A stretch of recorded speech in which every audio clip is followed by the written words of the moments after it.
¿Qué es la crítica? Siempre es posible promulgar algunos grandes principios críticos en función de la actualidad ideológica, sobre todo en Francia, donde los modelos teóricos tienen un gran prestigio, porque sin duda dan al escritor la seguridad de que participa a un tiempo en un combate, en una historia y en una totalidad. Así es como, desde hace unos 15 años, la crítica francesa se ha desarrollado, con fortuna diversa, en el interior de 4 grandes filosofías. En primer lugar, lo que se ha dado en llamar, con un término muy discutible, el existencialismo, que ha dado las obras críticas de Sartre, de Baudelaire, de Flaubert, una serie de artículos más cortos sobre Proust, Maurrac, Girardeus y Ponge, y sobre todo la admirable Genet. Luego, el marxismo ya es sabido, pues el debate es antiguo, hasta qué punto la ortodoxia marxista ha sido estéril en crítica, proponiendo una explicación puramente mecánica de las obras o dictando consignas más que criterios de valoración de valores.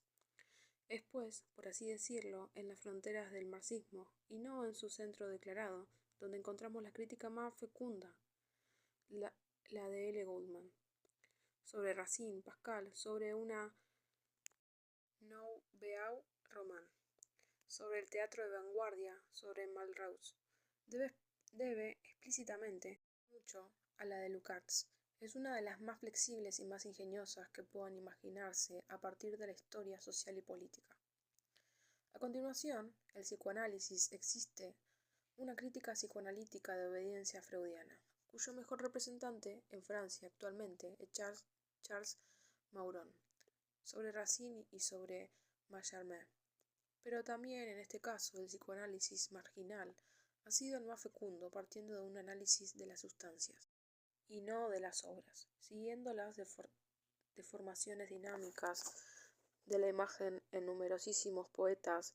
G. Bachelard ha fundado una verdadera escuela crítica, tan rica que puede decirse que la crítica francesa es actualmente, bajo su forma mejor desarrollada, de inspiración bachelardiana, Paulette, Starobinsky, Richard. Finalmente, el estructuralismo, para simplificar extremando, y de un modo sin duda abusivo, el formalismo. Ya es sabida la importancia, podría decirse la boga, de este movimiento en Francia. Desde que Lévi-Strauss le abrió las ciencias sociales y la reflexión filosófica, ha originado aún pocas críticas, pero se preparan varias en las que sin duda encontraremos sobre todo la influencia del modelo lingüístico construido por Saussure y ampliado por Jacobson, que en sus inicios también participó en un movimiento de crítica literaria, la escuela formalista rusa. Parece, por ejemplo, posible desarrollar una crítica literaria a partir de dos categorías retóricas establecidas por Jacobson, la metáfora y la metonimia. Como vemos, esta crítica francesa es a la vez nacional. Debe muy poco o nada a la crítica anglosajona de spencerismo y crocismo, y actualmente, o si se prefiere, infiel, sumergida por completo en un cierto presente ideológico, apenas se reconoce como participando en una tradición crítica, la de Sainte-Beuve, la de Taine o la de Lanson. Este último modelo plantea, sin embargo, a la crítica actual un problema particular. La obra, el método, el espíritu de Lanson, que fue el prototipo de profesor francés, rige desde hace unos 50 años, a través de innumerables epígonos, toda la crítica universitaria. Como los principios de esta crítica, al menos confesadamente, son los del rigor y de la objetividad en el establecimiento de los hechos, podría creerse que no hay ninguna incompatibilidad entre el lansonismo y las críticas ideológicas, que son todas ellas críticas de interpretación. Sin embargo, aunque la mayoría de los críticos franceses de hoy, hablamos aquí tan solo de la crítica de estructura y no de la crítica de impulso, sean también profesores, hay una cierta tensión entre la crítica de interpretación y la crítica positivista universitaria. Lo que ocurre es que en el fondo el lansonismo Es también una ideología, no se contenta con exigir la aplicación de las reglas objetivas de toda investigación científica, sino que aplica convicciones generales sobre el hombre, la historia, la literatura, las relaciones entre el autor y la obra, por ejemplo. La psicología del lanzonismo está totalmente anticuada, ya que consiste esencialmente en una especie de determinismo analógico, según el cual los detalles de una obra tienen que parecerse a los detalles de una vida, el alma de un personaje, el alma del autor, etc. Ideología muy peculiar, puesto que posteriormente el psicoanálisis, por ejemplo, ha imaginado relaciones contrarias de negación entre una obra y su autor. Evidentemente, de hecho, los postulados filosóficos son inevitables, es decir, que lo que se puede reprochar al lanzonismo no son sus partir pris, sino el hecho de silenciarlos, de envolverlos en el ropaje moral del rigor y de la objetividad. La ideología se introduce aquí, como una mercancía de contrabando en el equipaje del cientismo. Dado que estos principios ideológicos diferentes son posibles al mismo tiempo, y por mi parte, en cierto modo, suscribo al mismo tiempo cada uno de ellos, sin duda la elección ideológica no constituye el ser de la crítica, y la verdad no es su sanción. La crítica no es hablar justamente en nombre de principios verdaderos. De ello se deduce que el pecado mayor en crítica no es la ideología, sino el silencio con que se la encubre. Ese silencio culpable tiene un nombre, es la buena conciencia o, por así decirlo, la mala fe. En efecto, ¿cómo creer que la obra es un objeto exterior a la psique y a la historia de quien la interroga, y ante la cual el crítico gozaría de una especie de derecho de extraterritorialidad? Por obra de qué milagro la comunicación profunda que la mayoría de los críticos postulan entre la obra y el autor que estudian dejaría de existir cuando trata de su propia obra y de su propio tiempo? ¿Acaso puede haber leyes de creación válidas para el escritor, pero no para el crítico? Toda crítica debe incluir en su discurso, aunque sea del modo más velado y más púdico, un discurso implícito sobre sí misma. Toda crítica es crítica de la obra y la crítica de sí misma. Para utilizar un juego de palabras de Claudel, es conocimiento del otro y conocimiento de sí mismo. En el mundo, para volver a decirlo en otros términos, la crítica dista mucho de ser una tabla de resultados o un cuerpo de juicios, sino que es esencialmente una actividad, es decir, una sucesión de actos intelectuales profundamente inmersos en la existencia histórica y subjetiva. Es lo mismo del que los lleva a cabo, es decir, del que los asume. ¿Puede ser verdadera una actividad? No, obedece a exigencias totalmente distintas. Se supone que todo novelista, todo poeta, sea cuales sean los rodeos que pueda adoptar la teoría literaria, habla de objetos y de fenómenos, aunque sean imaginarios, exteriores y anteriores al lenguaje. El mundo exige y el escritor habla, esta es la literatura. El objeto de la crítica es muy distinto, no es el mundo, él es un discurso, el discurso de otro. La crítica es discurso sobre un discurso, es un lenguaje segundo o metalenguaje, como dirían los lógicos, que se ejerce sobre un lenguaje primero, el lenguaje objeto. De ello se deduce que la actividad crítica debe contar con dos clases de relaciones. La relación entre el lenguaje crítico y el lenguaje del autor analizado, y la relación entre el lenguaje objeto y el mundo. La flotación de esos dos lenguajes es lo que define la crítica y le da, tal vez, una gran semejanza con otra actividad mental, la lógica, que se funda también enteramente en la distinción del lenguaje objeto y del metalenguaje. Porque si la crítica no es más que un metalenguaje, ello equivale a decir que su tarea no es modo alguno la de descubrir verdades, sino solo valideces.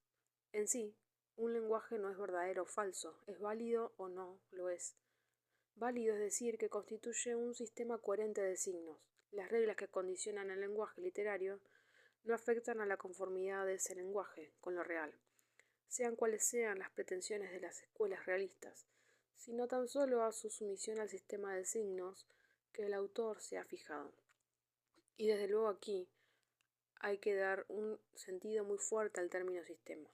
La crítica no tiene que decir si Proust dijo la verdad, si el barón de Charlus era el conde de Montesquieu, si Francois era celeste, ni siquiera de un montón más general, si la sociedad que describió reproducía con exactitud las condiciones históricas de eliminación de la nobleza a fines del siglo XIX, su función es únicamente elaborar ella misma un lenguaje cuya coherencia, cuya lógica y, por decirlo todo, cuya sistemática puede recoger, o mejor aún, integrar, en el sentido matemático del vocablo, la mayor cantidad posible de lenguaje proustiano, exactamente como una ecuación lógica prueba la validez de un razonamiento sin tomar partido acerca de la verdad de los argumentos que moviliza. Puede decirse que la tarea crítica, esta es la única garantía de su universalidad, es puramente formal, no es descubrir en la obra o en el autor analizados algo oculto, profundo, secreto, que hubiera pasado inadvertido hasta entonces.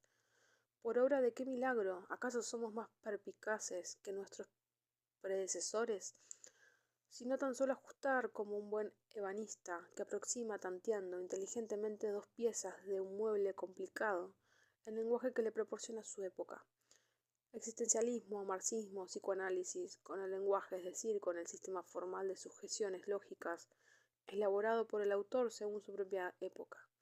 La prueba de una crítica no es de orden alético, no depende de la verdad, porque el discurso crítico, como por otra parte el discurso lógico, siempre es tautológico. Consiste en último término,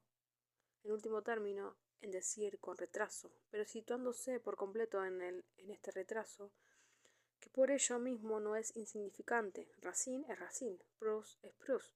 La prueba crítica, si es que existe, depende de una aptitud, no de descubrir la obra interrogada, sino por el contrario de cubrirla lo más completamente posible por su propio lenguaje.